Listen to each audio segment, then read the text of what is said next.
Hello,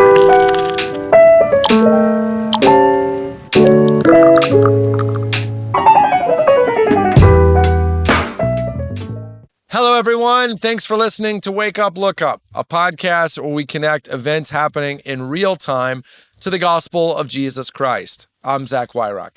And in today's episode, we're asking the question, why won't LeBron listen? This is prompted by an article in The Atlantic this week by Ross Anderson. Let me give you a little backstory. LeBron James, of course, is one of the greatest basketball players in the world. As a Northeast Ohio guy, I'm super appreciative of what LeBron has done for us, bringing a title home to Cleveland. But LeBron is also a father. And I want to lead with this.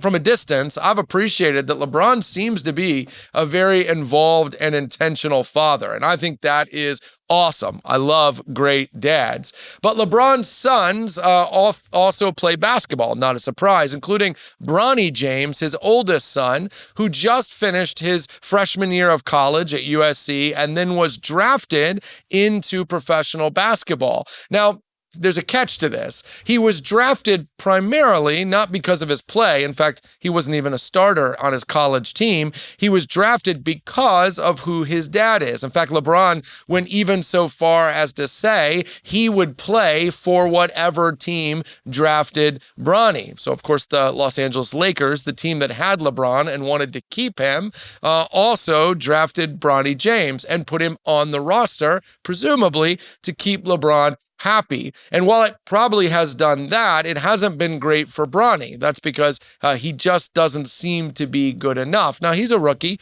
He might get better, but his stats are not great.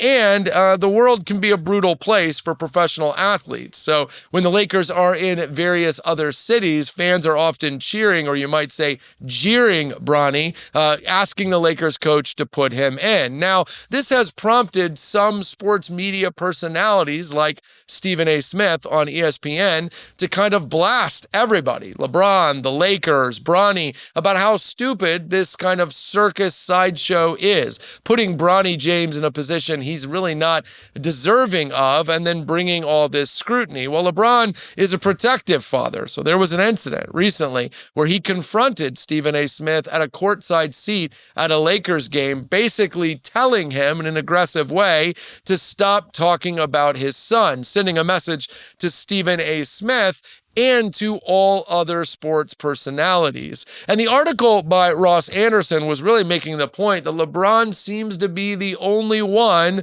who isn't aware of how dumb all this is. And that is a point I can resonate with. Because LeBron is a famous basketball player, an amazing athlete, a great businessman, and I think a pretty good father. But like a lot of us, he's also very stubborn. And the Bible warns us about this, and that's how I think we make connection to this story. Is it's so easy, I think, sometimes to tell ourselves that everyone else is wrong and we are right. But that is the beginning of foolishness. The book of Proverbs tells us that ignoring wise counsel is the pathway to making some really bad decisions. Proverbs 16:18 tells us that pride blinds us. It kind of leads us to a fall. LeBron can't seem to see past his love for his son, to see past the opportunities that he is getting for his son. He can't seem to listen to anyone, and as a result, everyone is losing in this scenario. That's because, as the writer of Proverbs tells us in Proverbs 29:1, stubbornness doesn't solve problems. It amplifies them. Bronny James' life isn't better than it would have been if he just would have kept playing in college or forged his own path or been an accountant. Who knows? It's not getting better, it's getting worse. And the only one who can't see that is the one who's been driving this all the time. Look, the book of Matthew tells us in Matthew 23 that true leadership requires humility. It's about serving others, not getting your way, but asking what's best for Bronny, what's best for the Lakers, what's best for basketball, what's best for fans, so on and so forth. But LeBron, like me, can't seem to stop asking what's best for him. Listen, stubbornness is one of those sins that flies under the radar. It doesn't seem to be as salacious or as defeating as lust or anger or greed, but stubbornness is a much more present reality for so many of us. So if there's something in your life that everyone around you is telling you doesn't make sense, isn't what's best, isn't what God wants, would you finally try listening? And LeBron, I'm sure you're a big fan of Wake Up, Look Up. Thanks for being a great dad. And it's okay to admit, maybe you got this one wrong.